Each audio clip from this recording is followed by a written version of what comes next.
What is going on, everyone? Welcome in today's video on how to get a Steam Deck, a portable game player, and we will show you this website. Steam, it's a very famous game platform and they are selling Steam Decks these days.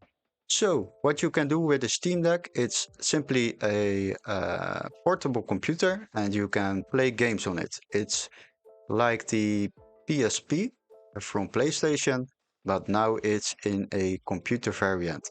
So what you can do, you can simply go to the website of Steam, enter Steam Deck, and once you have entered the product page, you can see the different Steam Decks which are available.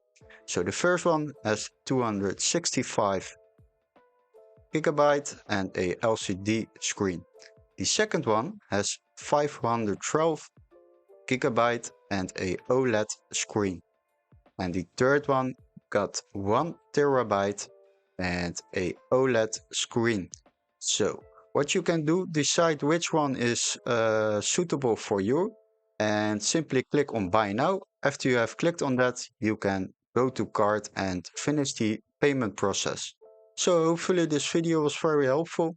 Don't forget to like and subscribe, and we would love to see you in our next video. Cheers!